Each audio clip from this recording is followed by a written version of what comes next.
Hello to all you Patriots out there in podcast land, and welcome to episode 97 of Canadian Patriot Podcast, the number one firearms podcast in Canada. We're recording on Monday, September 11th, 2017. I'm Tim, a sports shooter, father of three, and the owner and operator of Tim's Good T-shirts. They're quite good. I'm also the descendant of beer-drinking immigrants. I'm Gavin, business owner, gun enthusiast, hunter, atheist, host of the Greater Toronto Area chapter of the Tactical Beard Owners Club. Marty, a hunter and sports shooter in rural Southern Ontario. And I'm Tracy. I'm Vice President of Public Relations for the CCFR. I am a registered in-house pro-gun lobbyist in Ottawa, and I am a hunter and sports shooter in the Ottawa Valley. As always, my name is Andrew. I'm a recovering libertarian, competitive shooter, and a firearms instructor at Ragnarok Tactical. We'd love to hear your feedback about the show, so please visit CanadianPatriotPodcast.com/feedback or email us at feedback@CanadianPatriotPodcast.com. We love your hate mail. We don't get nearly enough of it. It fuels us. It keeps us going. So please send more. The edited version of the show is available on Stitcher and iTunes. And if you use iTunes, we'd love some more 5-star reviews because that's how more people find us and hear all of the ridiculous things that we say. And while you fill out that review, put down something you'd like us to drink in the comments. All right, and as always, you can check out the podcast at facebook.com/Canadian Patriot Podcast or Instagram at instagram.com/Canadian Patriot Podcast. We need your help. To support the show, visit www.patreon.com/CPP and become a Patreon. You can get the uncensored audio version of the show for just $1 an episode, and the more you pledge, the better the rewards are. All right, let's do What Are We Drinking? This is my favorite part of the show. We're going to go left to right on my screen. Gavin, what are you drinking? I am drinking Crown Royal Apple and Coke Zero this evening. That sounds terrifying. Marty, what are you drinking? I'm drinking Crown Royal Apple and Coke Zero this evening. It's delicious. Yeah, all right. I got this based on Sean's recommendation, and I'd say it's a good recommendation. This is pretty delicious. It's delicious, yeah. Did you finish off all that unfortunate Coors Light? I still have some left. Yeah, that'll happen. That'll happen. Speaking of Sean, I was talking to him on Facebook the other day. He's working hard with the harvest. He's doing like 6 in the morning till 11 at night. But Sean, you're out there. I got your shirts done, and they'll be in the mail tomorrow. Right on. Tim, what are you drinking? I'm drinking Holsten Premium Pilsner, which is made with strict adherence to the German purity law of 1516. Delicious. Okay. Tracy, what are you drinking? Well, I'm on my my third double Jack and Coke, just plain and dirty, just like that. It's delicious. All right. I'm drinking Appleton and Coke Zero because I've officially run out of beer. Marty's got some, I hear. No, I said beer. Yeah, I'm back, and I'm back on the keto, so you're welcome to it. Who's breathing into their mic? That was me. Sorry. What's going on, Tim? Oh, it's nothing. Doesn't sound like nothing, Tim. What's going on? I've been watching this TV show, and it's really awful. It's called The Game of Thorns, and it's Thrones. What? The show is called Game of Thrones. That's what I said. Okay. The Game of Throats? Thrones. Thrones. Oh. Thorns? This is a slightly different game. So I'm watching this show, and there's this one real bad guy in it with these big dogs, and his name's Michael Bolton, and he's got Ramsay Bolton. Huh. The guy's name is Ramsay, Tim. Right. That was Michael Bolton. Michael Bolton rolls off the tongue. Michael Bolton. Yeah, it really does. He's a musician, I think. Okay. Yeah. Anyway, this Bolton guy, he has these real awful things with these dogs, and I always get angry at the show, and my wife, she goes like, what are you doing getting so angry? It's just a show. It's not even real. And secondly, it's retarded to watch a show that makes you so angry. And it's really weird because normally she doesn't even like to say the word retarded. And she says retarded is it's like degrading, whereas I think it's just stupid. Well, what do you think, Andrew? Is watching something you don't like retarded, or is it stupid? A little column A, a little column B. Okay. Open that up to the rest of the panel, maybe. Okay. No, I would agree with that. Yeah, I'd say it's a little of both. It's, you know. I guess that's me then. Slightly stupid, slightly retarded. Yeah, I don't know. Maybe I should Fair. not look at things that are upsetting if they upset me, but Well, that's why I don't watch this show. That's just why I'm on the show. That is a I don't novel watch it. concept, Tim. that's a novel concept. If you wanted to not be upset by something, removing yourself from it does seem like the best possible solution. Yeah, like if you don't like something, why partake of that media? I think you should start a protest. Okay. Anyway, sorry. A rally? Yeah. Okay. All right, we'll fix it in post. Let's move into the main topic of the show.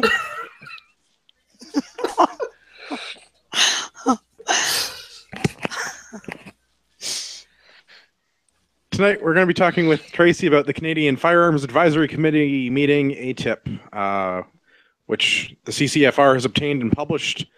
What would you call this, Tracy? The minutes of their first meeting? Yeah, so this is their first two meetings. They've had two so far. So they had their introductory meeting. Basically, they went through the Canadian Firearms Program. They went over to RCMP headquarters, did a little bit of stuff there. So other than that, they've basically had the one meeting. So I had put in a petition to I had put in an ATIP to public safety for all meeting minutes and documentation surrounding both of those preliminary meetings.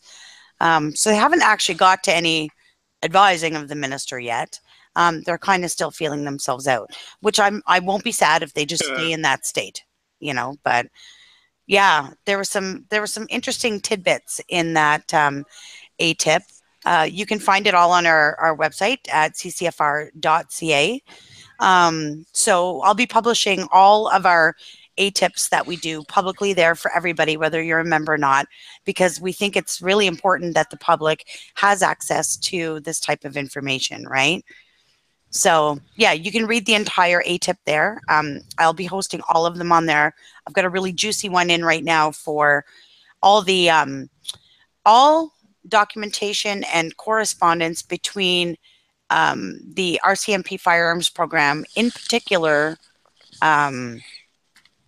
our friend Murray, and the Office of Public Safety. So that one's a big one. They've applied, requested to me to give them an extension in time because they have an allotted amount of time that they're supposed to produce these ATIPs in.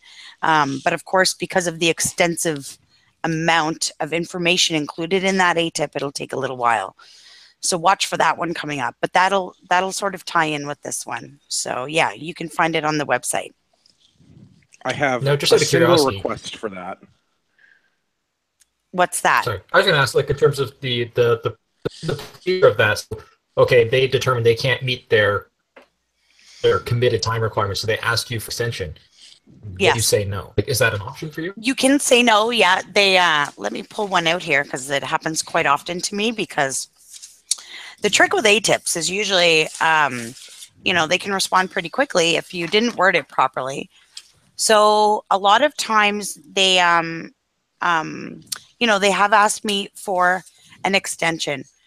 Here, pursuant to subsection 9-1-A, an extension of up to 60 days beyond the statutory time limit is required because, due to the large number of records involved, meeting the original time limit would unreasonably interfere with the operations of the department.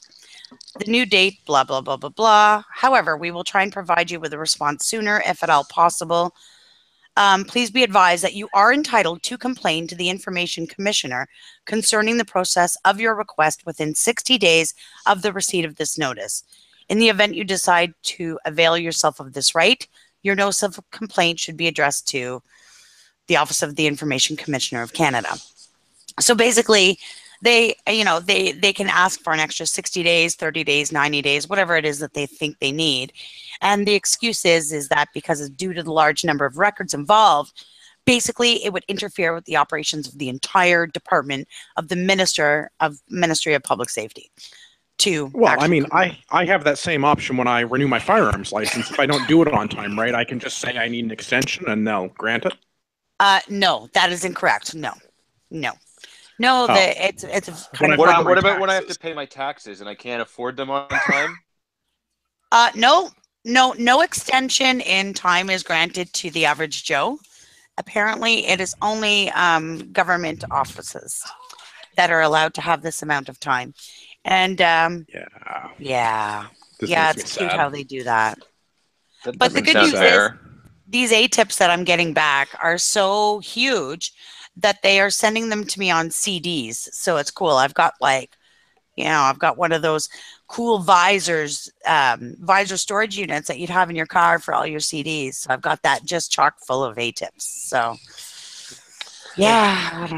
So my only request for the next ATIP is if we could please have it OCR'd so that it's searchable, because reading, what was this, 253 pages of bullshit took me all weekend. Well, I'll tell you what, when I do get it in, you can help me figure out how to do that. Because it comes to me basically in PDF format on the CD, but basically it comes as one giant PDF. So they mail you a CD with an electronic file, is that? Yes, that's exactly correct. I get a letter. So ridiculous. Because of course they do. No wonder yes. I literally get this giant envelope from Public Safety with a CD and a letter saying, here is your ATIP. Thank you very much. And Marty and I were debating this earlier because we're like, did they email it? Is this something they mail? Like, did they mail you like 250? Like, did they mail you a ream of paper that you had to scan? Or no, but apparently they did this in the most ridiculous way possible. Yeah, you can request it. I mean, so in terms of Anne and I were both wrong. You're both wrong, yeah. And logic would dictate that maybe they could put it on a USB or something instead of having all these CDs. But they're kind of nice. I might make wind chimes out of them later when I retire. You could hang it from like your rear view mirror in the car. I see that's popular. Oh, that's pretty fancy. We may even use tannerite on them when this ordeal is done. So we'll see. That's not a bad idea. Yeah. But yeah, I've got a multitude of... That's assuming the council doesn't eliminate that. Yeah, right. Yeah, we should not talk about that. Yeah. But yeah, there's some really good information in that ATIP, so I would recommend everybody go have a look. It's a little grueling getting through it all, but you can kind of scroll through it. There's some good tidbits in there. That's the problem is when I ask for something sweeping, it is a little general and broad, and it does come with a lot of information, but I'd rather have it that way than get the ATIPs back that says there is no information. Sometimes that means you just didn't ask the right question. Are we able to file one of these ATIPs for Trudeau's meeting with the Ethics Commission? He's happy to have that meeting. Yes, he's happy to work with the Office of Ethics Canada. I don't know. Let's try it. I can do that. I literally have like pre-formed ATIP requests, and I already have signed printed checks ready to roll. So I can just file ATIPs all day. It's super fun. And honestly, for $5, this is probably the best bang for your buck you're going to get, right? It's $5. That's what it costs for an ATIP. Oh, if it's $5, I'm definitely getting them to mail me like a hard copy of that. Fuck this CD nonsense. I want like all like 6,000 pages or whatever it is of whatever I request just mailed to me because I want my $5 worth. You can choose that option. You can choose for it to come in paper form. You can actually choose to view it in their office. So you can have them pull it up, and then you can go down to their office and sit down at a desk and go through it right in front of them if you want. I think the podcast needs to make a road trip. Come on down. You guys can stay with me. Yeah. This is bad timing, though. Wendy's has the Bacon Deluxe on for $4. Fair.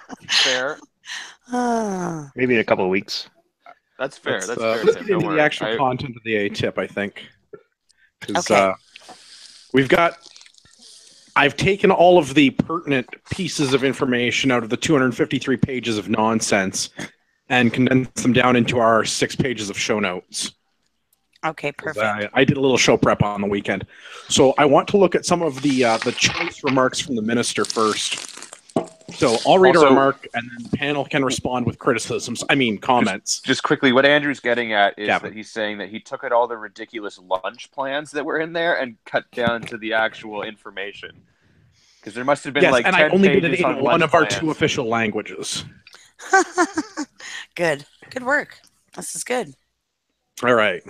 Minister's remarks. Today's discussions will be on the mandate given to me by our Prime Minister and any other issues that you think government should be thinking about on firearms.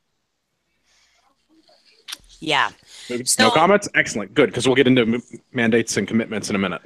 Okay. My mandate is to take action to get handguns and assault weapons off our streets by strengthening controls on handguns and assault weapons, including by repealing some elements of the Common Sense Firearms Licensing Act or former Bill C-42. Yeah, because I don't know about you guys. Have you seen? Yeah. Go ahead, Tracy. I'm not sure if the guys on the streets that are, joining gangs and shooting each other up, I'm not sure if they've actually checked the Common Sense Firearms Licensing Act before they commit the crimes. So yeah, I'm pretty sure none of that applies. I would like to know where all of these street-level assault weapons are. Seriously, I spent a lot of time on the street, and I have yet to see them. They're really hard to see because they're all painted with that like neon pink muddy girl camo. Right. Oh, right. Well, the ones in BC anyway. As a status symbol. Yeah. But no, they're ghost really guns. It's like a cartel. Yeah. Again, the obvious comment here is that they're talking about trying to get assault weapons off the streets by repealing part of our gun laws, as if our criminals are following our gun laws in any way. It's just one of those things where it's going after it's going after licensed firearms owners under the guise of getting firearms off the streets. The main element, too, of Bill C-42 that they are looking to repeal is to bring back the paper copy of the ATT being required. So, when you had to call in and get a paper ATT and print it and bring it with you, they'd like to go back to that. So yes, that will make the next one.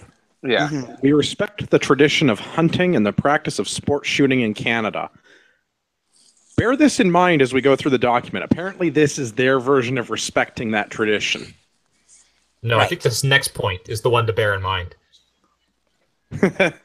Our government does not intend to unfairly target law-abiding Canadians.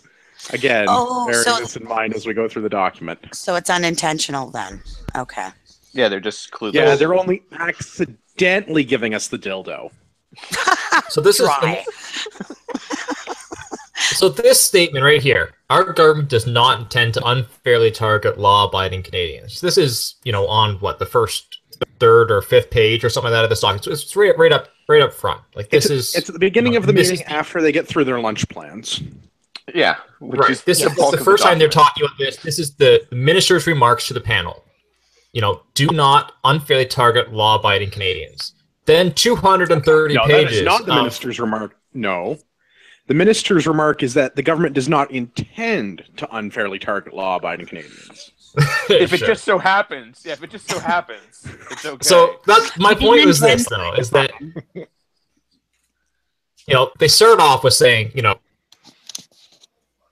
target law-abiding Canadians. Then 230 pages left of this document where they specifically and exclusively target law-abiding Canadians.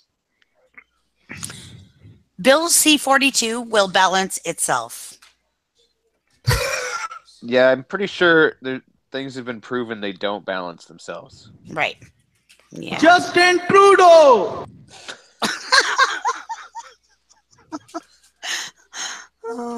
All right. Next section, we have mandates and commitments, of which there are 6. The first one is both a mandate and a platform policy item from the Liberals. Authorization to transport. Repeal changes that allow restricted and prohibited firearms to be more freely transported. Former Bill C-42. Did I miss the part of Bill C-42 where we were allowed to more freely transport our firearms? Because as far as I'm aware, I can't do anything now that I couldn't do before that bill became law. It's that piece of paper, that magical piece of paper that makes us all a lot safer. That's exactly what they're talking about right here. That's what that is. So for some It's a reason, magical piece of paper that's just a condition of my license now instead of a separate document. correct. Mm-hmm. Nope. I will say there is a slight change depending on your province. Because, for example, in Ontario, with C-42, border crossings and gunsmiths were added to your ATT, which weren't there previously. I had an ATT that had border crossings and gunsmiths, though. Yeah, but I had an I ATT did not. that had all 6 of the same conditions that are on my license presently. come on, guys. So I got 3 kids. We can't have people driving their legal firearms to the gunsmith whenever they need them worked on. Come on. Think of the children. Jeez. Yeah. Yeah. Oh, I'm in no way defending it. Just in full transparency, there was some conditions that were slightly modified. Fine, which I agree with you, Marty. There were stipulations produced by the CFOs of the various provinces where that was the case. But there were also people like me who, in the province of Ontario, had all 6 of the same conditions that they have now. Wait. So you're not allowed to take them to the for most of the grocery Western store? provinces. I say for most of the Western provinces, I think that those were always their conditions. I think the Western provinces already always had gunsmiths and border crossings. I think it was just like Ontario and Quebec they didn't. But That does not surprise me. that magic piece of paper doesn't let you take them to grocery stores or the mall or schools or churches like the government is trying to tell you that you can do, or that's where people are taking them? Well, that's They what's actually told had to a meme. this committee. Yeah, and the Liberal government actually produced a meme, and it showed it had little icons for the grocery store and the school, saying that the Conservative government was allowing us to transport our restricted firearms to these kind of locations, right? That's ridiculous. Yeah. All right, second mandate and commitment. Well, so they this is know both their a mandate voter base. and a platform item. Deeming provisions. Put decision-making about firearms classification back in the hands of police. Former Bill C-42. Done and done. So So- the RCMP are now in charge of classifications, reclassifications, and interpretations. So that is a But done the deal. RCMP They've were done it. already in charge of this. I don't see... I guess we'll get into this more as we go through them, but... Well, I guess I for like see a how this couple is of a months they thing. technically weren't. So no. So what this is, what they're saying here is they're removing the right of Parliament to change or modify a classification on the firearm. That's stupid. That's what when you I expand have this a lot of out to what comments they want to do, about this. that's what this means. All right. The third one, from now on, it's just liberal platform points for the next ones. License verification. Require purchasers of firearms to show a license when they buy a firearms, and sellers to confirm the license is valid before they complete the sale. Okay. 4, Bullshit. record keeping. Require firearms vendors to keep records of all firearms inventory and sales to assist police in I must have been drinking because I stopped copying the point. Basically, a there's more backdoor about gun this one. registry. Oh, the next page. Backdoor just gun scroll down. registry. Oh, Yeah. It's not even a backdoor gun registry. Investigative It's just firearm a useless data mining. Like it's not requiring any transfers beyond the importers. I've had a lot of arguments with public safety about this. I've actually met with them twice over this issue, because here's the thing: is like in Ontario now, if you go to Canadian Tire and you buy some ammo, they've literally got a binder that sits on the countertop, and they record your information and record your ammo purchases, right? So here's the thing: let's say you go down to the Canadian Tire in Orleans, Ontario, and you buy a shotgun. Even if that shotgun got stolen, by Steve, and Steve stole your shotgun and it ended up out in Saskatchewan and committed a crime, how on earth are the police ever going to trace that back to the Canadian Tire in Orleans unless that record-keeping data is put forward into some sort of national database, which is your gun registry? So I think it's just a preemptive move towards a long gun registry. Well, my problem with the whole thing, because I brought it up on the show before when I went and bought ammo at Canadian Tire, like any other gun store I've been to, you show your pal, they write the number down, and then your ammo purchase down, and that's it. Canadian Tire, because it's a big box store, at least in Ontario, requires 2 pieces of ID, your gun license and a driver's license, and they note down your address too. And that binder just sits on the counter that anyone in the store has access to. So now anyone that's in that store could grab that binder and know that somebody at this address likely has guns. And that's my problem with it. Absolutely. And I actually filed a complaint with the Privacy Commissioner's Office of Canada about that exact thing, because I've gone to Canadian Tire and walked up to the sports counter and nobody's around. You know, they're off servicing the department, and flipped open the binder, and I can just sit there and flip right through it. So, yeah. 100%. That's why I don't like, at least like other gun stores, like, okay, great, they have my name but not my address right there. So they'd have to actually do some work to find out where I live. But Canadian Tire, no. Quick little photo with your cell phone. You've got a list of people that own guns. Yep. And you'd know what caliber, you'd know what they've got. Yeah. Yeah, so I think we'll get to it when we get to this point in depth, but I also do believe that it specified that these records must be accessible. I don't think that meant leaving the book on the counter, but yes. Yeah, that's too accessible. No. I'm not talking about that. I'm talking about accessible to CFO. So like a digital one a digital record that the CFO has to. That they could dump to their computer and do a data dump all day. Yeah. Yeah. Here's the thing: the very first time that the police say, you know, if only we had that store record, we could have solved this crime. The very first time that happens, you've got yourself a long gun registry. So yeah, it's a dangerous move. Yeah. Also, it doesn't make any sense. How does that information assist police in any way? Yeah. It doesn't, but we can get into the details. The fifth platform policy point: implement the firearms marking regulations. This is the UN marking scheme that we've talked about at length before. Apparently, I must have missed this, because apparently this is a platform piece from the Liberals. I don't remember this from their election policy. I vaguely do, but or maybe it's just something they were this. talking about at the same time as, but not really a platform. But yeah, I don't. I remember I do not remember the license verification from their policy, though. I'm just pulling it up right now. The sixth and final point was the enhanced background checks for anyone purchasing a handgun or other restricted firearms. Again, I don't remember this being a platform piece. There you go. I just gave you the Liberals maybe creating.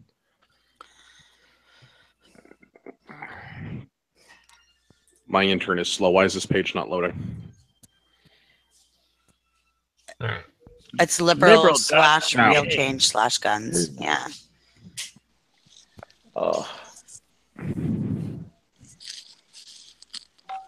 Everyone must be on the Liberal website. Probably. Yeah. Why did it crash? Yeah, they're all here. They're all here now. What I'm saying is I don't remember, and I wish I had a way. Well, actually, I could probably put some effort into this and find out what was actually in the policy at the time that they were elected. Because I feel like there's been some creative accounting going on since then. Yeah, I believe so too. Yeah, and I probably have a. We should consult the Wayback Machine and see what shows up. That's what I say. We'll do some interning. I should have done that, but I had a lot to drink while I was typing all of this out because I was just full of rage and beer. That's a good way to be, though. Now, I would just want to take a moment, guys, and point out, if while you're looking at this, liberal.ca/realchange/guns, this is where you'll find their gun policy.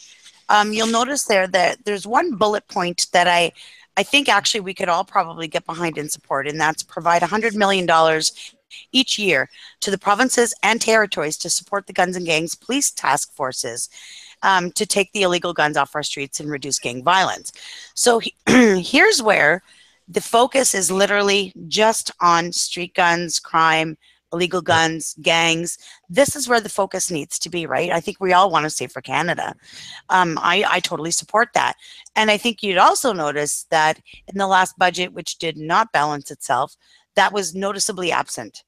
So here, the one bullet point out of the entire platform that could have a positive effect on public safety and that the entire country can get behind, and it's the one thing that's been left out. So maybe what they can do is take that money out of all the money they're spending raiding pot shops and put it towards getting guns off the street, illegal guns off the street. And the budget will balance itself. Here's another question on their. Here's another question on their policy here. It says over the last decade, Stephen Harper has steadily weakened our gun laws in ways that make Canadians more vulnerable and communities more dangerous. We have some statistics to back that up, right? No. Fake news. I mean, evidence that over the last 10 years, over the last 10 years, violence with illegal firearms must be skyrocketing, right? No, actually, if you go to gundebate.ca, Rod just did a video on this, actually. And approximately the same amount of people are struck by lightning and killed each year as are killed by, in illegal gun violence by illegal means. So I've looked into some of these stats myself, and you're actually more likely to get 5 out of 6 lottery numbers or die of the flu than be involved in violent crime in general. Not just gun crime, but violent crime in general. So that could be like just getting punched in the face to getting, choked or whatever. And then gun crime is such a small percentage of that violent crime that, I would agree. Like, you're far more likely to get struck by lightning than actually be shot in a violent crime. Like, it's ridiculous. Yeah, 100%. So, it's just very, very frustrating when you've got them. So what's the penalty for them lying on their? What's the penalty for them lying on their platform? Well, I guess this would be a job for the ethics critic, right? Who should be judging them. To me right now, it seems to be that the penalty is a majority, but apparently, yeah. Yeah, well, I guess when he finally does meet with the ethics commission, we can sort this all out. But he's too busy going on vacation and taking time off. He marches a lot. Yeah. Yeah. You know who else marched? Hitler.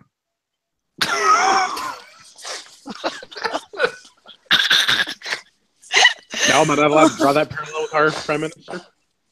I don't know. You can decide. I think you'd be better off going the other direction and saying, like, Stalin or those guys. Like, they marched as well. Yeah, but Stalin wasn't literally Hitler.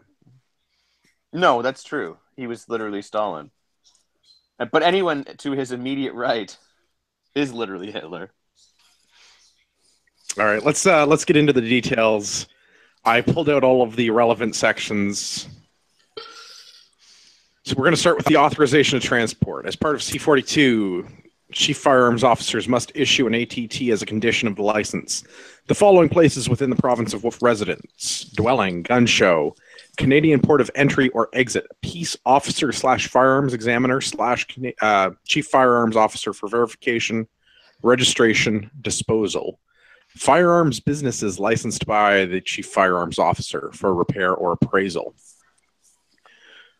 Restricted or 12.6 prohibited handguns for target shooting and ATT also must include Section 29 approved shooting ranges within that province. And they conveniently break this down into the considerations and pros and cons section. So this is directed at the panel in every case for their guided discussion during their meeting. Correct. The considerations. This is where the propaganda really comes thick. This is, yes, the double speak and new think in these are amazing. Due to the number of locations to which firearms may be legally transported without specific authorization, it has become more difficult for law enforcement to challenge an individual's lawful purpose for possessing a restricted or prohibited firearm in a vehicle. The language of that in just a second. Pro. Restoring the previous ATT regime would help law enforcement better identify firearms that are being transported unlawfully and represent a higher risk to public safety. Con. Increases the administrative burden on firearms owners and may have cost implications. First, I find this very convenient that they always have a single pro and a single con for each of their items. And do you notice Second, the pro? we get into the language. Yeah. Sorry, go ahead. I was just going to make a point of the pro speaks, to the immediate, words like risk and public safety. Whereas the con, it's like, well, it might cause a problem for firearms owners. A little bit of an administrative work for them. And it's always may or might. It may be an issue or it might be an issue. Mm-hmm. Oh, but it will definitely restore order and stop dangerous things from happening because, if I have gone through all the trouble to get a firearms license and buy a gun and do all of this and that and everything else and jump through all the hoops, I'm really going to go and commit a crime with my gun when I drive 5 kilometers out of my way to go get gas or pick up something at the store or, find a bathroom because I have to go take a shit. I'm going to even simplify it further than that. Yeah. Regardless of the fact, we're law-abiding, we're statistically safer than anybody else. Let's just look at what they're saying here. If you have a paper ATT, somehow it's easier for law enforcement to challenge your purpose for having the gun in your vehicle versus if you have the ATT attached to your license. Both of them have the same restrictions as to where you can take the gun. How does the paper one make it easier for the law enforcement to challenge you on where you currently are en route versus the digital one? It doesn't, but you have one more thing that you have to carry with you, so they've got one more thing they could throw at you if they just don't like the cut of your jib. But I mean, the entire considerations pro is saying that the purpose of the paper ATT is that it makes it easier for law enforcement to challenge your transporting a firearm.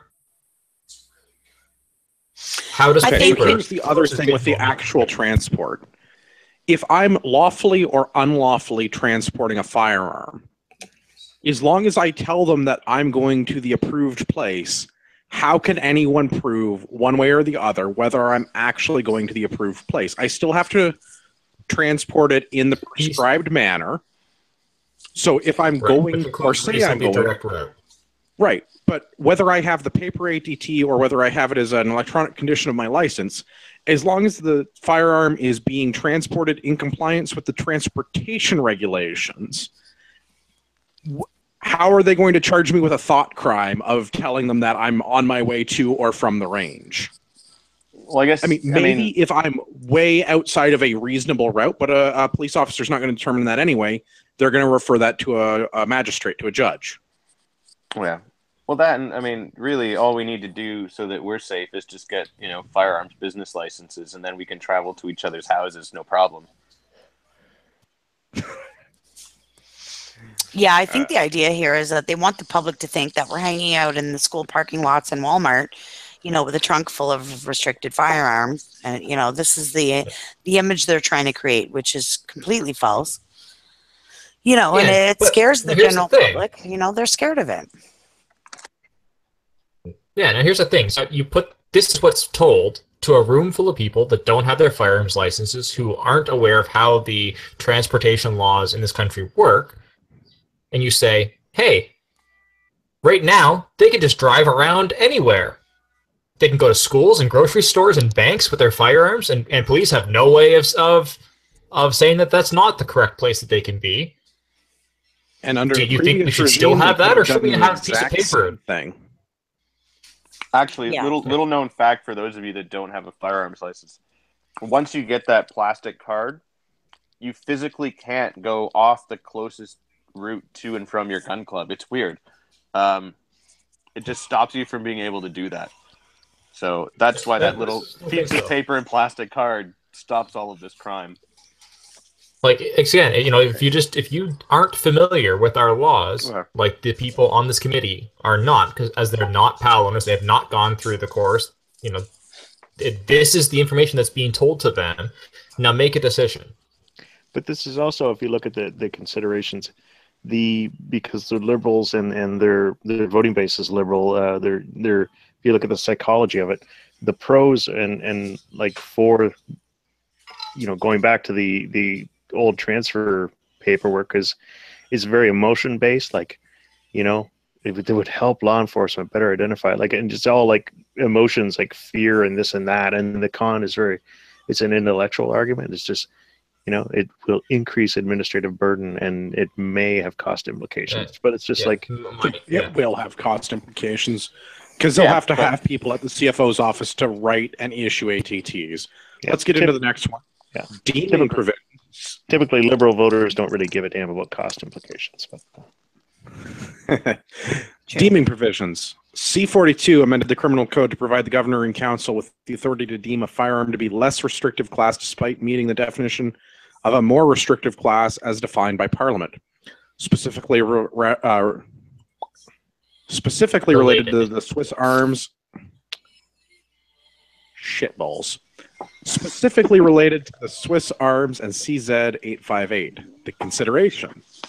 It is worth noting that in the past, previous governments have addressed firearm redetermination in several ways, either with compensation or without. For example, in 2010, a number of Norinco Type 97A rifles were redetermined to be prohibited by the RCMP. At that time, the government decided to compensate the owners of these firearms through a buyback program. The pro. It would enhance public safety to have firearms that meet the definition of prohibited firearm treated as such due to the added risk they may pose to the public if misused. Wrong. Con. Wrong. Yeah. The repeal of the deeming provisions would reduce the options currently available to the government for addressing firearms owners who are affected by redeterminations. Honk honk, we live in clown world. How would what? No, what? No, how would what? I actually fully agree with this one. And this way we can go through the named restricted and named prohibited list and have them classified based on their functionality, right? No. That's not so what they AR-15 would no, because Parliament can't determine, so it has to based on the technical merits. So this way we get non-restricted AR-15s, right? No, they based That's it based on what we could possibly do if we decided to overnight just become, serial killers and criminals, what we might do with the guns we have. No, it has nothing to do with functionality. Yeah. Marty, you've got it backwards. Yeah. This is only to allow them to make it a more restrictive class. They can't move prohibited to the non-restricted class. They can only make things more prohibitive as they go. Right. The way that this is written. To me, if Parliament's not allowed to specifically alter a classification, well then, I mean, it's altered, like the AKs and the ARs and that should all go defaulted back to their... I don't disagree with you, but that's not the way that this is written. No? No. The logic is valid, but that is not the way that it's written. No. It's written to sound like that, maybe, to us. But again, they have the whole touchy-feely nonsense. It does not sound that way to us. I'm quite sure that if you leave this up, we're not going to have anything. So, yeah. Yeah. I don't see what added risk a prohibited firearm poses. A gun is a gun is a gun is a gun. Well, that AK is way more dangerous than my VZ.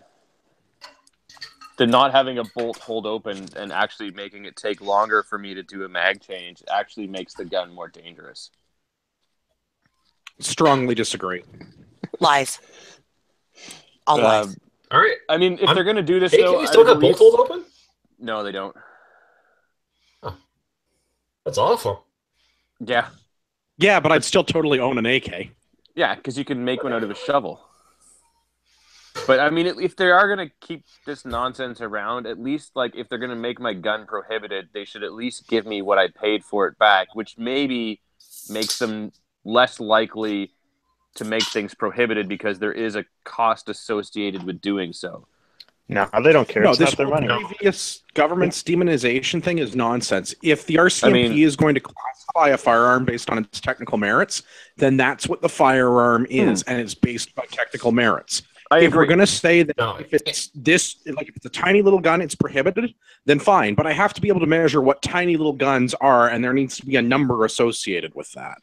I agree, but if for whatever reason they've made an error, They should at the No. very least give you. How long did it take them to approve the Type 97? How long did it take them to approve the Type I agree. 81? How long is it? Like, they have these guns for years. The CZ Scorpion was in the firearms lab for what, 4 years before it got an FRT number? Yeah, I'm just Yeah. talking There's no reason theoretically. why they can't properly determine what a fire. I Like, agree. does it get the measuring stick out? Does it meet the length requirements? Yes or no? Run a mag through it. Does it fire in full auto? Yes or no? Like, Oh, I So agree. also, I want to I point out the should do fact that they firearms lab, specifically do a gun a day. call out the fact that compensation is optional. and that's You know, the thing. Yeah, like, the whole compensation considerations should not be optional. is what? The whole considerations is 3 sentences. And they used one of those 3 sentences to say that, and so you know, we don't have to pay them for these. And that's my Yeah, problem not- with it. Like, if they are going to go and reclassify for whatever ridiculous reason, at the very least, they should give you your money back. Yeah, Which that's would make that's them So possibly what you're saying more is if they likely. plan to seize private property, then they should give you compensation? no, that's If part they and plan parcel to use of living in private the true property, North I Star want to and throw them free. from great heights. I It's- agree. Yeah, Sorry, we Tim, have I'm no all over you. property right. There's no property We rights don't in have the true North property Star rights. and free. No, we don't. No, we don't. We don't. I mean, our good friend Sean Bevins tried to fight for that. Sadly, that petition did not pass, and we got some sort of, smug Shaft? response back. Yeah. Does everyone remember why we don't have property rights in Canada? Too many liberals? I think Enlighten us, Tim. Trudeau? you're close. Yeah, it was Trudeau Senior. Yeah, because it wasn't codified into the charter, and it should have been. Right. It was left out. It was It was was too not. much, It was yeah. intentionally excluded. That's what I mean, yeah. It will balance itself. From the heart outward. Mhm. Canadians deserve better than that. He's doing their Trudeau drop. One at a time. All right, next one. License verification. Couple of points. Not explicitly required to present firearms license to a transferor. Transferor is not required to confirm with the RCMP Canadian Firearms Program. You need to have no reason to believe that the transferee is not authorized to acquire or possess that kind of firearm. The pro. Explicitly requiring the verification of a transferee's firearms license and acquisition privileges before the transfer of a non-restricted firearm can take place would likely benefit public safety by helping to ensure the lawful transfers of this class of firearm. Con. Mandatory license verification for the transfer of non-restricted firearms could result in an increased administrative burden. Interesting, they neglect to include that there would be an increased cost to this because they would have to staff the Canadian Firearms Program with more people to make this happen, or they would significantly delay the transfer of firearms. Bingo. But I mean, they're only screwing Canadian firearms owners, so Well, one thing who they cares? could do, Yeah. like I'm looking here at my Ontario driver's license, my Ontario health card, and then my federally approved firearms license. There are a hell of a lot more security features on my Ontario driver's license and health card than there are on my firearms license.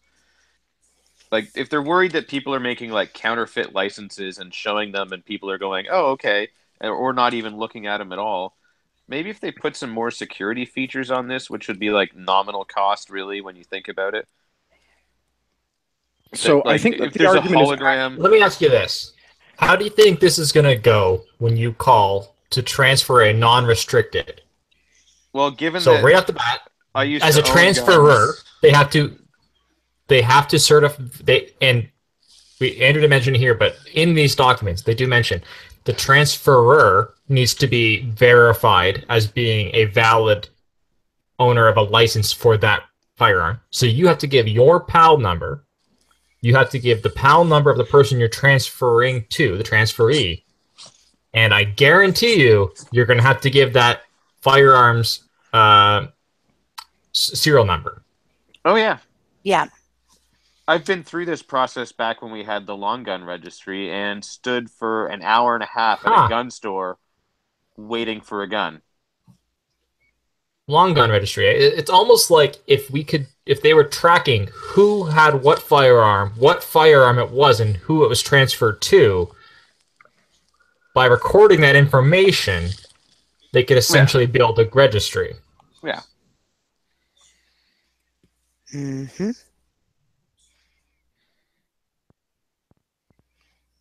The fear-mongering with this is irritating at best. Also, the whole not I think at this point, requiring thing. If you're going to take the right away from individuals to transfer their own property, there should be a burden of proof.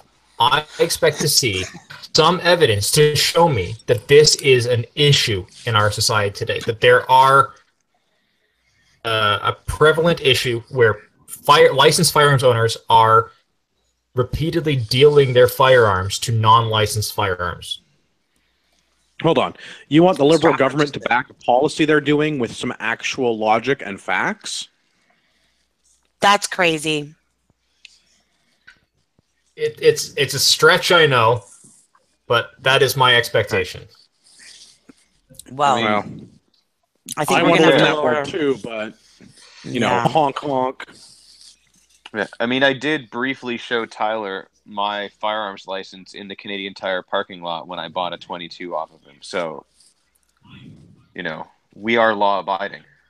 Mm-hmm. Well, I guess that's so. Like, I can see their argument that it's not explicitly required to present the license, and we don't have to verify it, because we only have to have a reason not to believe the person is prohibited from owning that kind of firearm, or by prohibited, not in possession of a license for that class of firearm.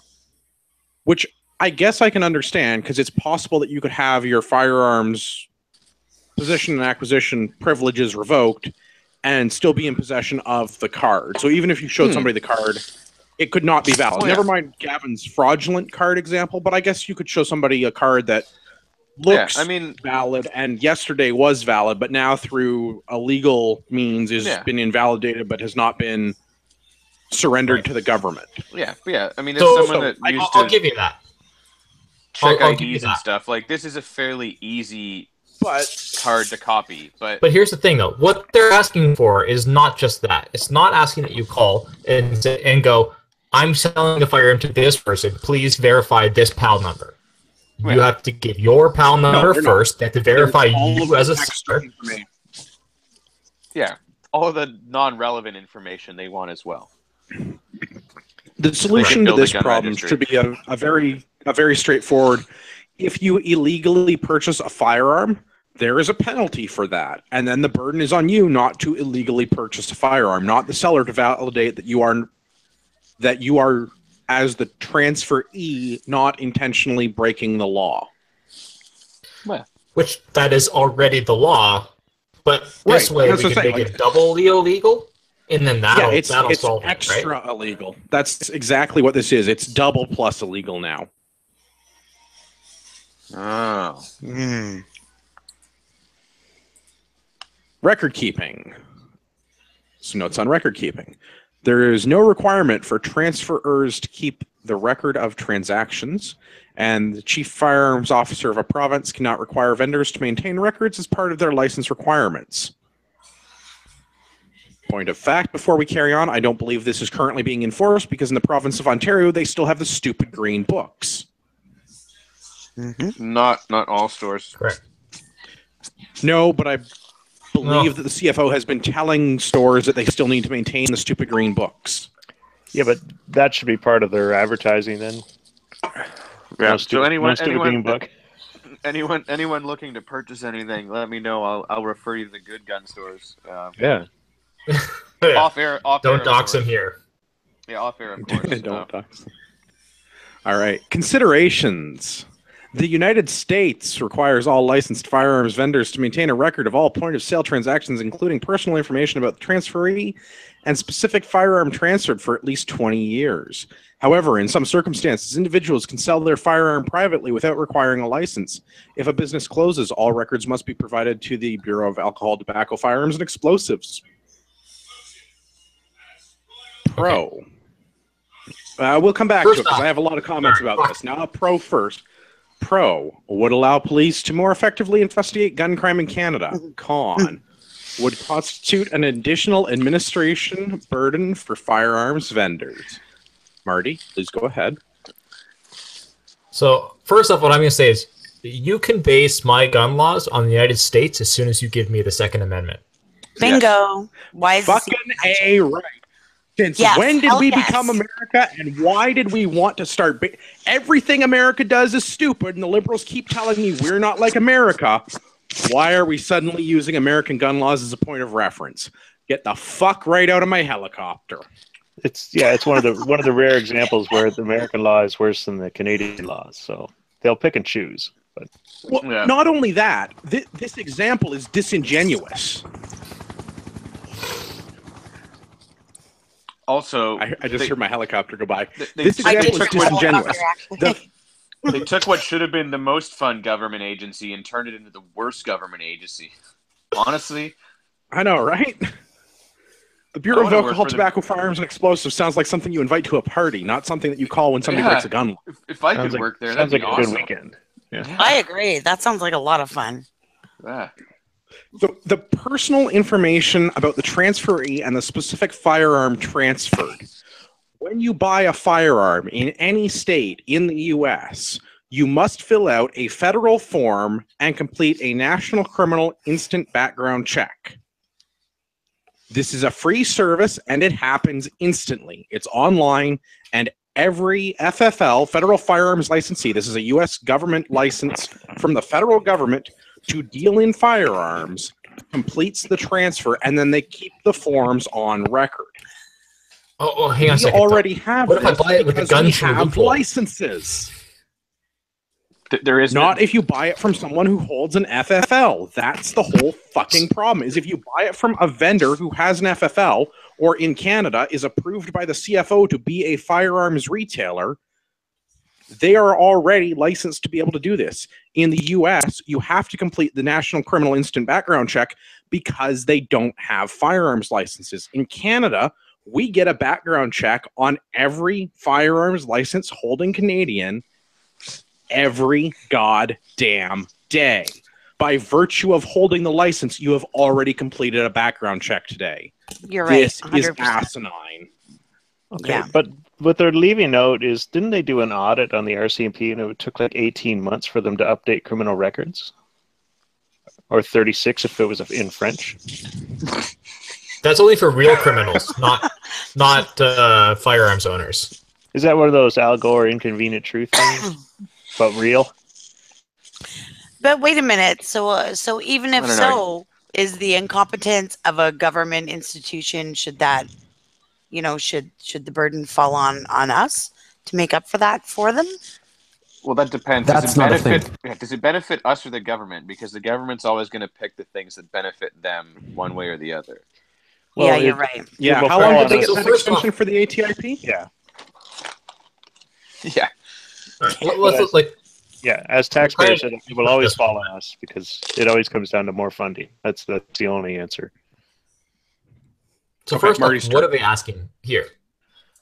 What they're asking here is that importers and potentially retailers must keep records of who they sell to. Now, from that point on, it's gone. So, okay, you sell a non-restricted to Andrew, you have a record that you sold it to Andrew. Andrew has sold it to me, I've sold it to Tim, Tim sold it to Gavin. How does this help the police that they, that they could potentially, if they had the serial number of the firearm, go, it was originally sold to Andrew. Andrew goes, yeah, I sold it to some guy. I checked his license at the time. It was fine. And it's gone. Well, I think what they're getting at, though, is if they do that and then they implement it further into private sales, then they'll have a constant record of where it goes. They have a registry. Right now, the only way this makes any sense is if there's a registry. Yeah, you're right. I agree with Marty. This is where they're going with it, but the way it's written in this document is to require businesses to do it, which I guess you could like find out if somebody is straw man purchasing or straw. It's not straw man purchasing. What's that thing where you buy a gun for somebody else? Yes, that's exactly what it's straw called. purchases. Straw man. Straw purchases. Yeah. Yeah, but I mean that's the thing. So I guess you could find out if that's going on, but beyond that, unless you implement this for everyone. Or like if they have a right now they're talking about business. Yeah, but if they have a list that is a digital list because everything needs to be available all the time, and they're going to just like draw that data and have like a searchable list. If they find a gun that's been used in a crime, they can find out who it was sold to. Then they can go to Andrew and go, this is the record of it's been sold to you. Do you still have this gun? He can go, no, I sold it. Well, prove it. Well, here's my gun safe. It's not in there. Who did you sell it to?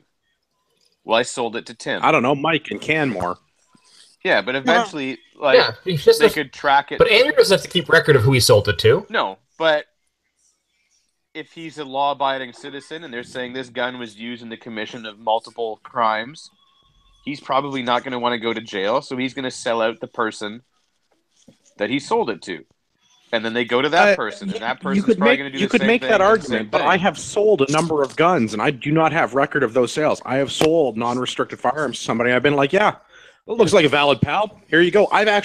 There's another individual on this panel. I've literally handed a gun to somebody on this panel without making sure that they're licensed or not, because, I believe Marty has a license. I have no reason to not believe Marty has to have a license. Cough, cough. I've given Marty oh yeah, I've got. You want this gun? You can have this gun. Sure, I'm not going to use this gun. It was like I found it. Gave it to him. Technically, you gave it to him for nothing. What do you mean you found it? Okay. I came into possession of a non-serialized 22 rifle that was probably never registered. Okay. I have no use for it. And Marty's like, I have a use for it. I'm like, well, it's just taking up room in my safe. So here you go. Have fun. Are you talking about the Husher? And now Marty gave it a loving home. Yeah, he didn't give away the Husher. It was an old Cooey 22 that Andrew thought was sort of beyond repair. And I don't know about I was like, repair, I can clean that up and fix it up and make it workable again. Challenge accepted. Yeah. Well, we didn't go through any sort of formal process. I literally just gave you a gun, and you walked out of the house with it. So, well, Marty, as the funniest person on the panel, saw the wood stock on it. Was like, I need to have this gun. Yeah, I got absolutely. Going right to the grocery store. Yes. He was doing donuts in the public school next to it, and we're a handful. All right, let's talk about firearms marking regulations. All the gangsters use the code. UN firearms marking regulations, and a UN agreement from 2004. This is coming into force in June 2017, and I don't believe has actually been implemented yet. No, it's been deferred until December of 2018, which was a big joint effort between a lot of people. The CSAAA was heavily involved in that. I was actually sitting in the minister's office when this was announced. I knew about it a couple weeks before, but I wasn't able to to disclose it. But yeah, they are still looking at implementing this. I think it's a lot of pandering to the UN. And ultimately, I think what you're looking at is a global registry, right? This is ridiculous. Okay, yeah. so imagine if firearms had a unique, a unique identifying number already on them. How convenient that would be. Yeah. Right. So these are the changes. So this is supposed to help facilitate the ability of someone to trace firearms. If they're manufactured domestically, they have to have the manufacturer, the serial number, and Canada or the letter CA. If they're imported into Canada, they have to include Canada or CA and the last two digits of the year of import. Correct. I fail to see what this is going to do that is not already accomplished by every firearm being manufactured or imported into the country, serial number and manufacturer's roll mark. Well, because SIG may have like multiple serial numbers that are saying that they sell into different countries, or Glock, or any of those guys. I mean, they're not talking about adding I new know. serial numbers or unique serial numbers. That's what, like, yeah. what?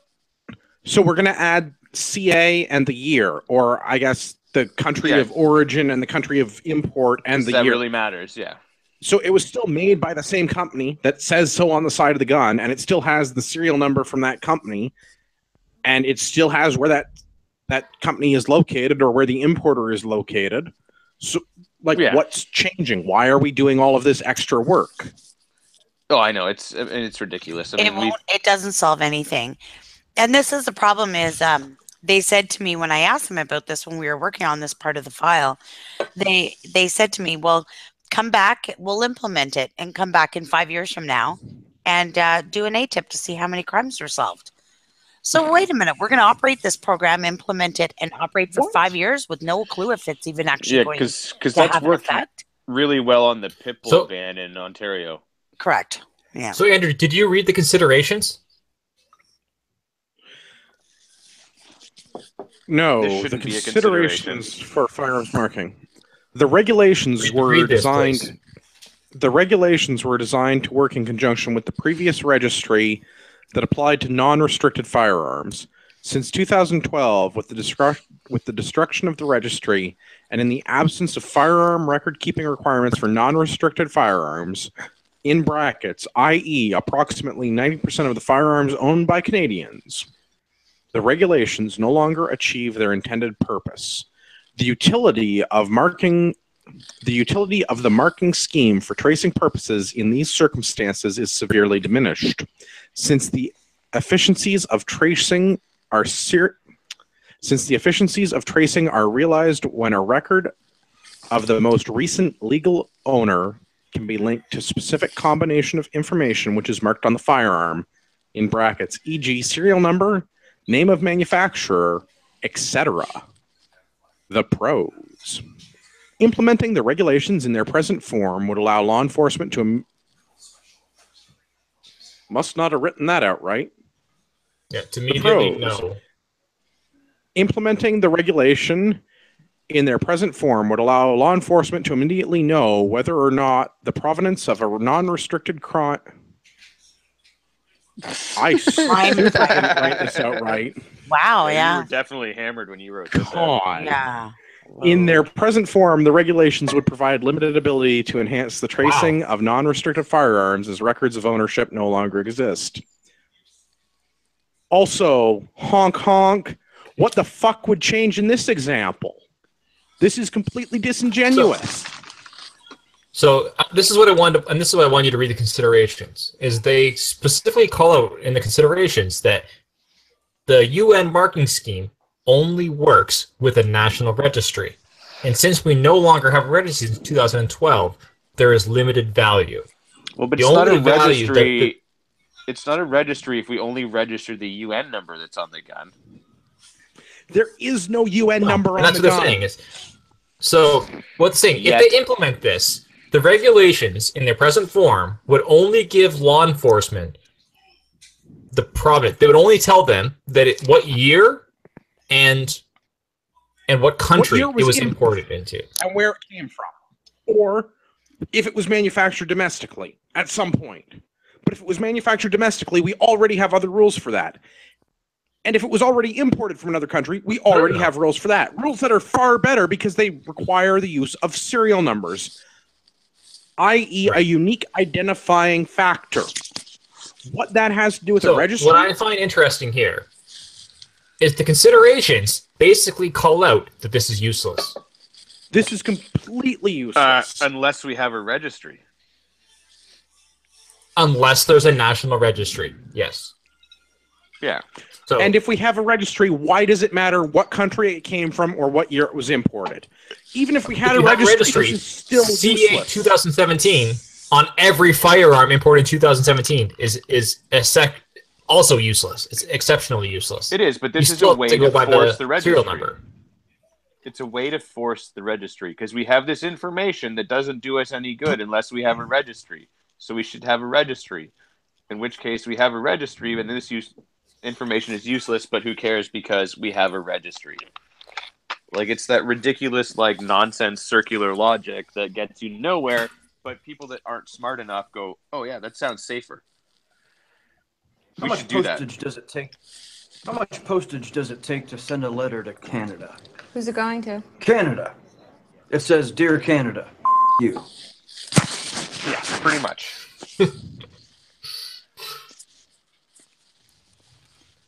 I mean, it's I ridiculous. would vote for Ron Swanson.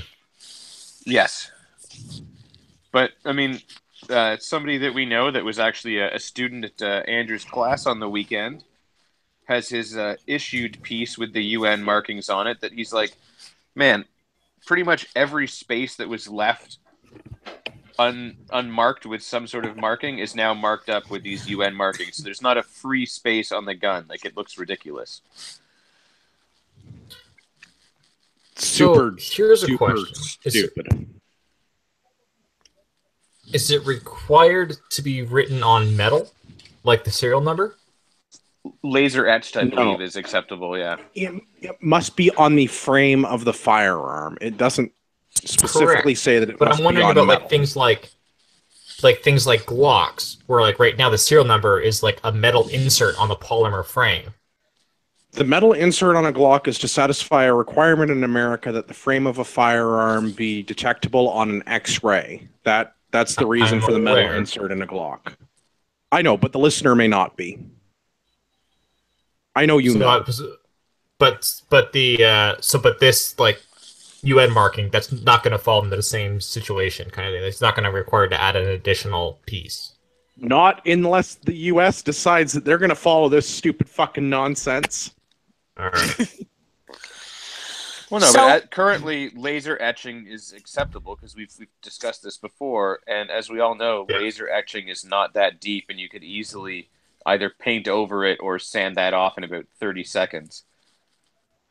Not that we're giving people, things to do, but no, we're not suggesting that. But what we're saying is that it's useless? Exceptionally useless because anybody that was a criminal could remove it in that amount of time.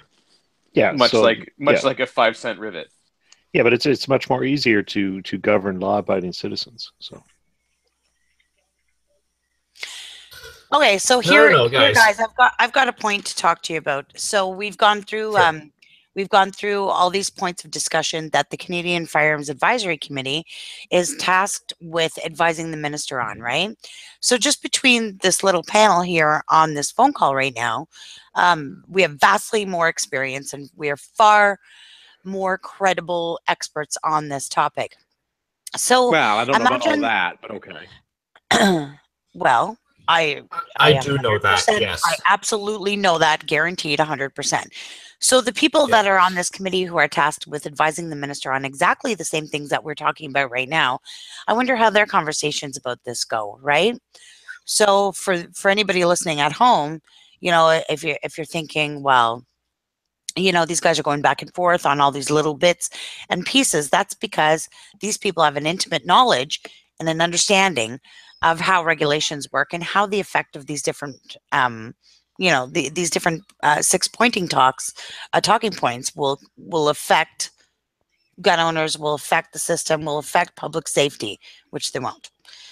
So ultimately, we can go back and forth on all these points all day long, but the problem is the only person who's talking to the Minister of Public Safety who's responsible for implementing this stuff is CFAC.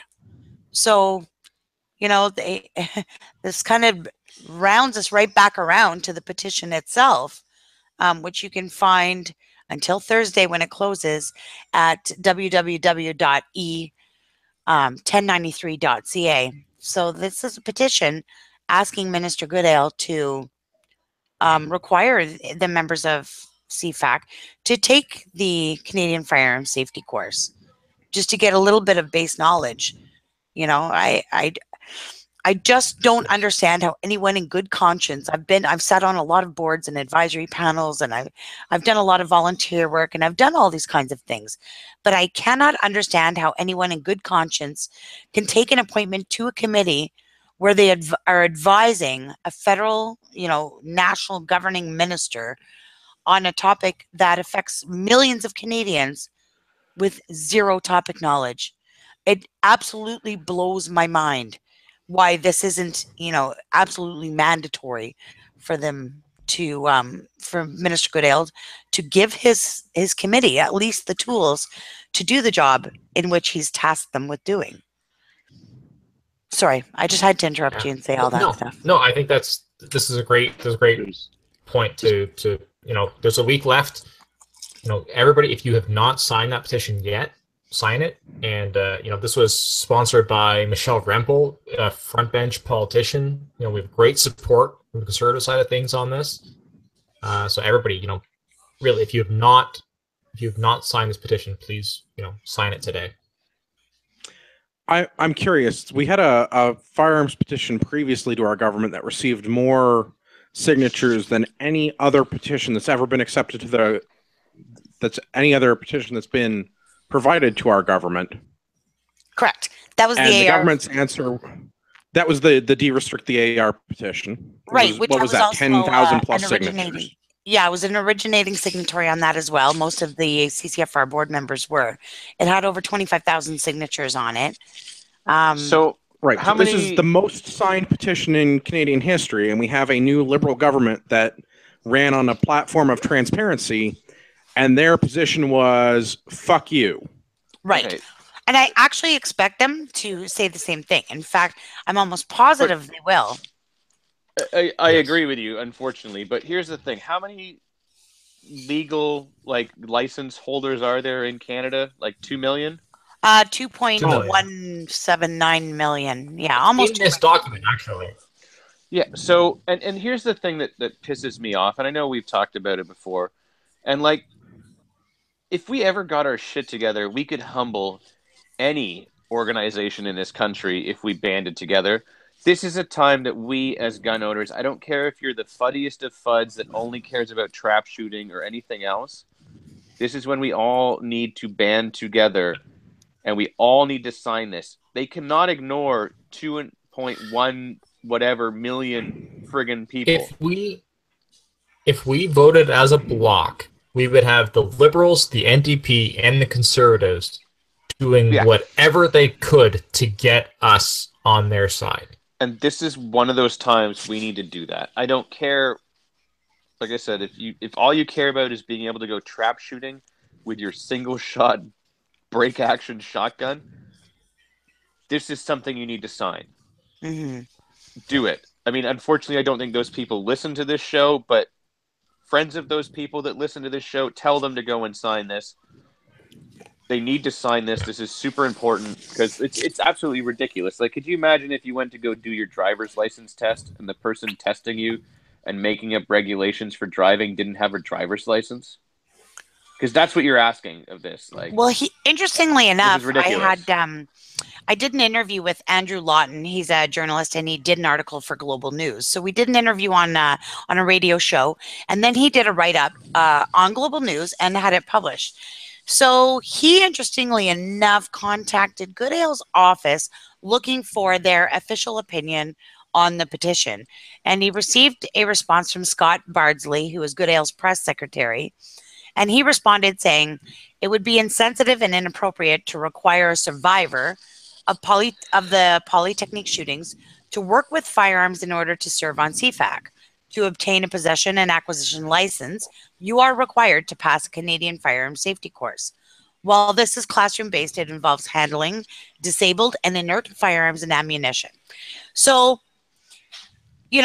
here's the thing, is they've got Natalie Provost sitting as vice chair of the Canadian Firearms Advisory Committee. She is a registered lobbyist for Polysouvient, which is Poly Remembers. It is the anti-gun lobby organization that was born out of the Polytechnique shootings.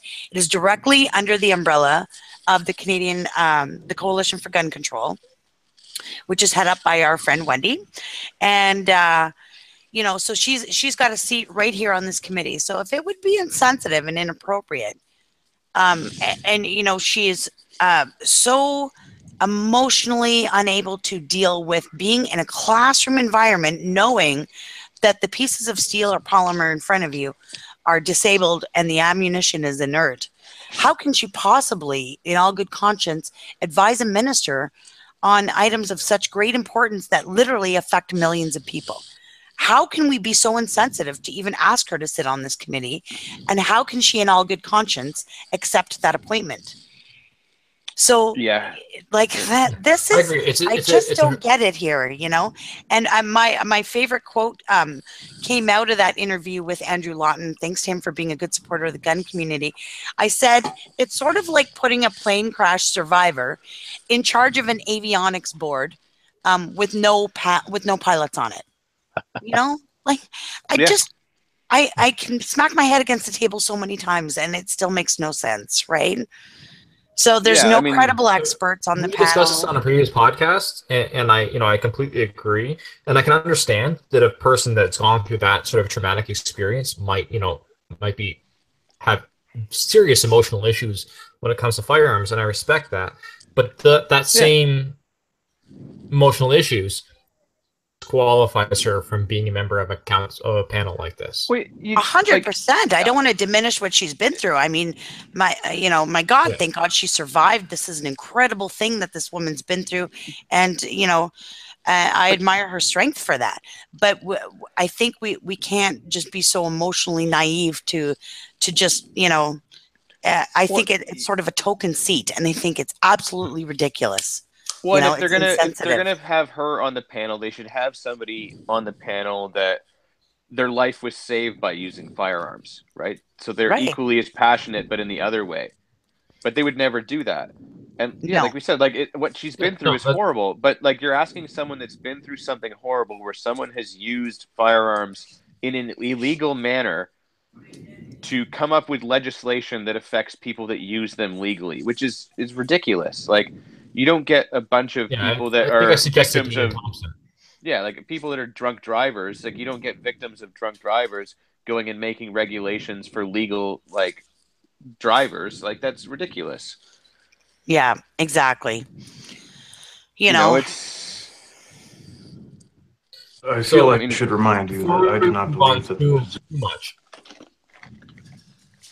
Before we move on too much, what I want to say is we kind of went through the 5 or 6 different things that were specifically essentially being guided by the governing party in terms of this firearms committee. Now, I want to go back to that earlier statement. I intend to unfairly target law-abiding Canadians. Now that we've looked at those 6 items, which of these do not target law-abiding Canadians? They all do. Not a single one here. Not a single one is targeting criminals, is targeting illegal firearm use.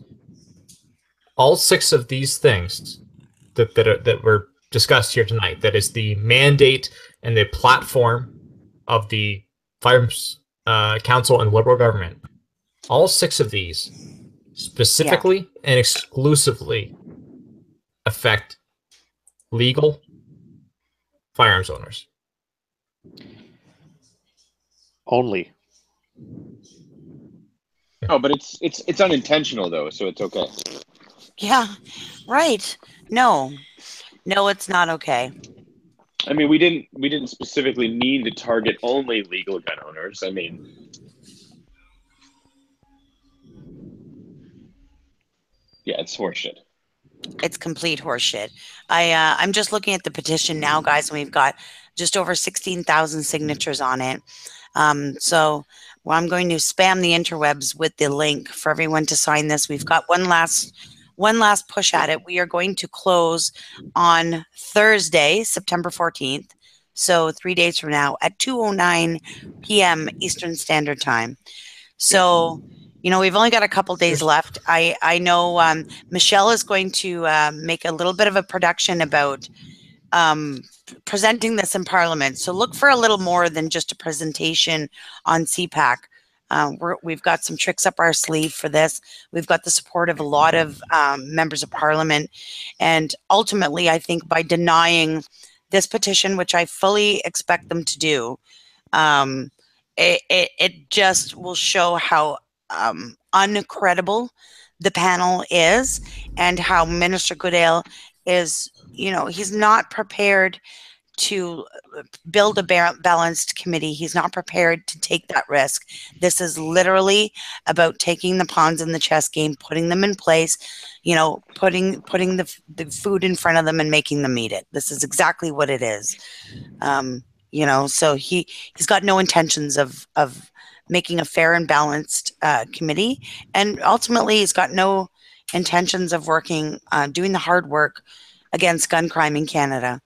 He's content to continue to, to impose more gun control on law-abiding gun owners and paint it as a public safety measure, which we know is one thing has nothing to do with the other.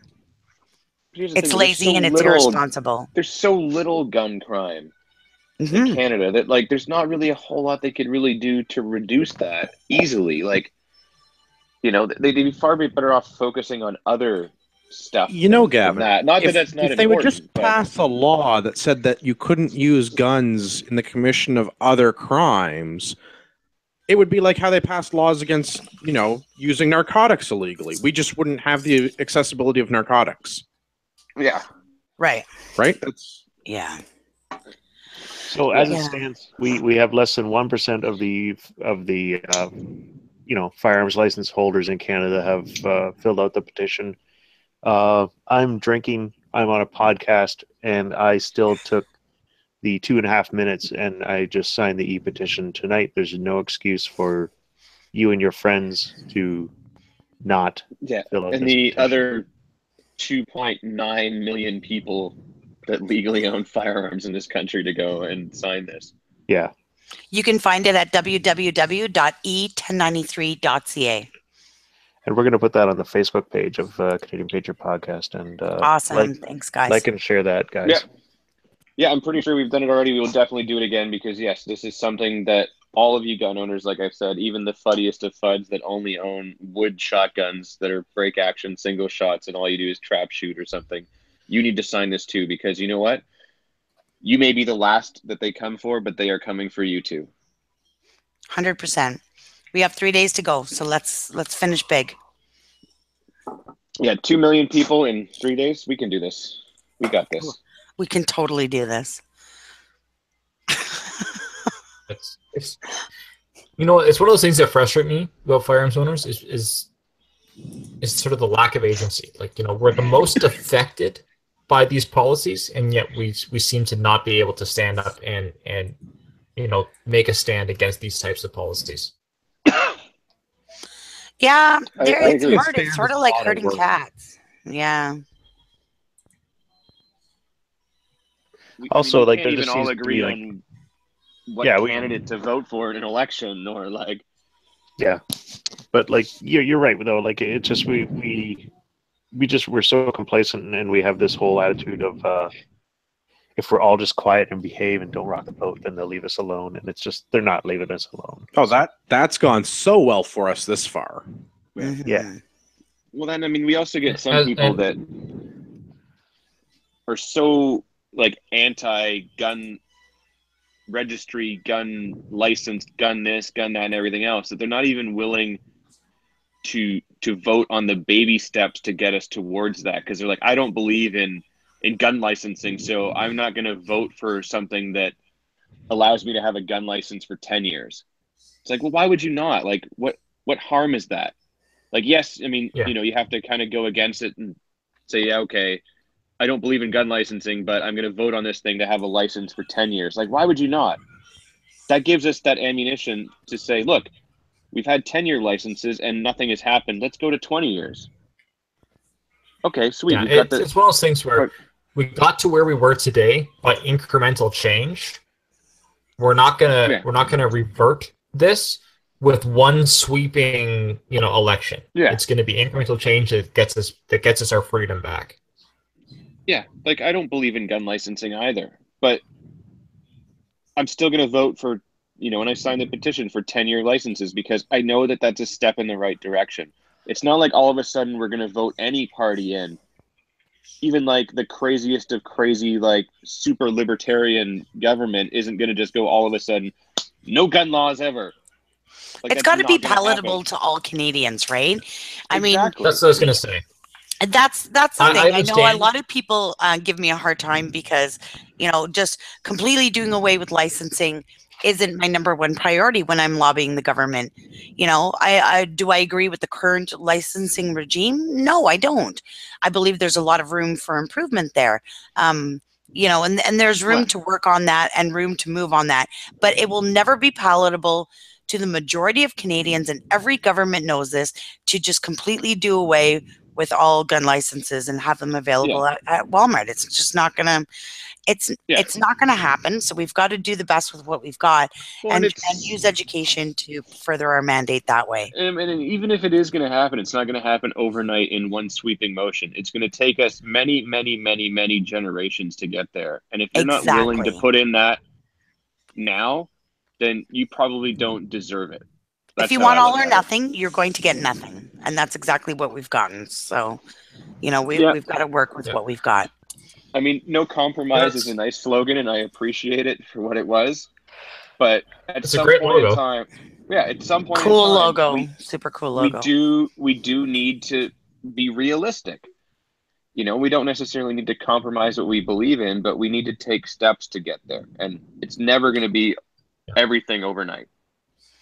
Tim, do you want to talk about the cancer charity shoot? I'll just quickly make a comment. Like in terms of our let's say the conservative leadership right now, wouldn't have been who I would have, chosen. But at the same time, his policy on firearms law was basically 90% of the ideal candidate. And if he can be a more palatable solution to the general population, where we actually have a chance of getting elected, then sure. And regardless, like where I'm finding frustration right now is firearms owners that go, it wasn't the candidate that I would have specifically wanted, therefore I'm not going to support him. And it's, if we can get 90% of what the candidate you would have supported by supporting the current candidate, then we need to do that. Yep, exactly. Yeah, if you can't support him, your other option is what we have right now. So that's the reality of the situation. Yeah, his policy on firearms is good, and it's going to be an uphill battle for him to get elected over Shiny Pony, and so we have to support him if we have any chance of preserving sort of our freedoms with firearms in the future. Yep. All right, Tim, fuck cancer charity shoot. All right, Fuck Cancer Charity Shoot 2017. The venue has now changed, or it's in the process of changing. It should be decided shortly. The Fuck Cancer Charity is a libertarian-minded charity where we just collect a whole bunch of money and we hand over all profits directly to an individual who is affected by cancer. So this year the beneficiary is, we're calling him Scott H. He had stage 3 medullary thyroid cancer, and there's 180 cases in Canada per year. He had his thyroid and 76 lymph nodes removed and 2 parathyroids. The tumor went 3/4 of the way around his neck. He had 35 radiation treatments and lost 1/3 of the range of motion in his head and neck. And the radiation treatments have left his lungs with chronic inflammation, which leads him to get winded very easily, which makes it difficult because he is a self-employed general contractor. So he's been suffering with this for a long time, and he could really use a little bit of help and support from the community. So clean out your couch, roll your nickels, save your money. Yeah, this is truly one of those charities where literally every penny counts, because this is like we said, directly going to an individual that is affected by this and has been out of work and needs to provide for his family and and his health care and everything associated with that, because those costs are, contrary to popular belief, not covered entirely by OHIP. Yes. Yeah. And you know what, guys? It's going to be a fun day of shooting with like-minded individuals, and you can really make a difference for an individual's life. For a fellow Canadian, similarly a like-minded individual, it's really, a huge positive impact on someone's life. So we really appreciate your support of this. Yeah, I'm happy to say by changing venues, we don't have to cuck and call it the Heck Cancer charity shoot. We can go ahead and call it the Fuck Cancer charity shoot, and we have some excellent sponsors lined up already. More in the works, but Ragnarok Technical, of course, will be there. Or what are we giving away this time, Andrew? Course vouchers, maybe some first aid stuff. Excellent. I also the usual was talking to the wonderful people at Titan Tactical. They will also be offering up a course, as will TDSA. Some awesome stuff from Gray Fox Strategic again, and Land Shooting Supplies. And my wonderful girlfriend and her company, Fresh Collective, will be offering up a wardrobe makeover for the lovely ladies that are in attendance this year. So, ladies, we want you to come out too. Even if you've never shot before, come out. Can't get a wardrobe makeover. They do have a few dude items as well, Andrew. So yes, the gentlemen are also welcome to bid on this item. But as it's a store owned by ladies, mostly for ladies, run by ladies, if you identify as a lady, you are welcome to bid on this, I guess, is what I'm saying. But you should do it. I would love to see you in some of those Trudeau underwear, though, Andrew. Yeah, we couldn't do it without our generous sponsors and without the community of excellent community of the shooting people in Ontario and Canada and Quebec. Yeah, all over. You guys are all awesome. Yeah, let's go down, see where we can find everybody. Gavin, where can people find you on the internet? You can find me at Instagrams at urbex_GTA. You will also be able to find me at the Palmerston Rod and Gun Show coming up on, the September 24th, Sunday, from 8 till 2 p.m.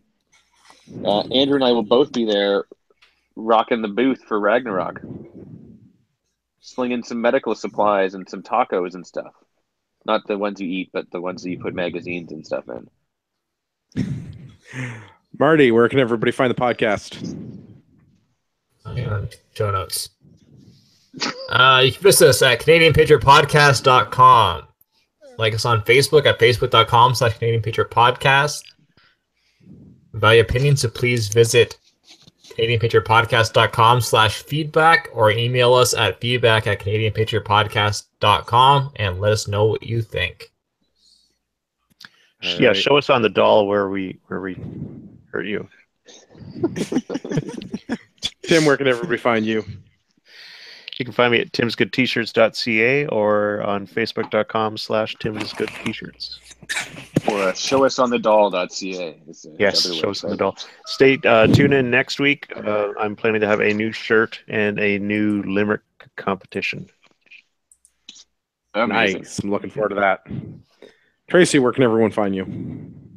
Everyone can find me at www.ccfr.ca for all the updates, and the ATIP archives will be located there as well.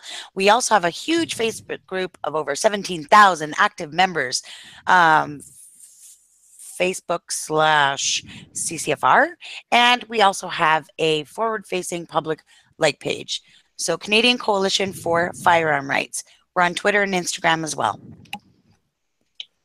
I'm going to say this, though. I'm happy that nobody has made a just the tip joke for these ATIP comments that have been going on all night. So close to the end of the show. Thank you. Yeah, we almost made it through without that, but yeah, thanks. Now my inbox will be flooded. Oh, there's another one. Okay, we'll fix it in post. We always do. So Tracy, is there a spot that that CCFR notifies members or other people of when these ATIP documents become available? Yeah, so I make a post right on the website. So if you just Google CCFR, the website will come up. And you'll see them there. It says CCFR ATIP Vault. And then I always just put a little, which one this one was. So the last one was Poly Remember / Public Safety. I've got a couple other ones on there, CFAC meeting documents. We've got a couple more. That the next one that'll be coming up will be all the documentation and correspondence between Murray at the RCMP and Ralph. So we're going to have some Murray-Ralph love letters and find out what they've been talking about. So I'm really excited about that. So keep an eye on the website, and I'm going to upload them right there. So you'll see it's like a blog style website. So you'll see the posts on there. And of course, I'll be sharing them to social media. So that'll be on the CCFR Twitter, Facebook page kind of thing? Absolutely. It's going to be everywhere. Yeah. Every time one comes in, we'll be posting them publicly, whether you're a member or not. But having said that, support the cause. None of this is free. I am not free. Everything takes money and effort. So get your membership, or, if you're already a member, you can always throw a few bucks at us on the donate link on our website. Yeah, that's a good point. I think something we haven't mentioned recently is, support the CCFR, them and the other gun organizations in this country. They do a lot of good work. I mean, as we've just discussed tonight, all of this information wouldn't be available if it wasn't for the work of the CCFR submitting these requests. So, this money is going to good use for the firearms community. So, please join, please donate. Yeah, thank you. Pick up one of the calendars when they come out. My wonderful girlfriend is Miss October for this year or this coming year. So yeah, she's super foxy. She's a great ambassador for women in the sport. So yeah, fantastic. Do you want to talk more about the calendar, or No, it's a secret. It's coming out, but there's another lady that we spoke about tonight who will also be in it. So let's think about what other girl I've mentioned tonight. Yeah, that's on a DL though. Ramble. Oh. I thought you meant Natalie Provost. No. Wendy. Was Wendy, right? You No. mentioned Wendy a couple of times. I said lady. Oh. Sophie Trudeau, she's doing yoga and singing in the calendar. Is that? Okay, this show's gone to the dogs. Yeah. Ralph Goodell. Hey, that's my answer to everything.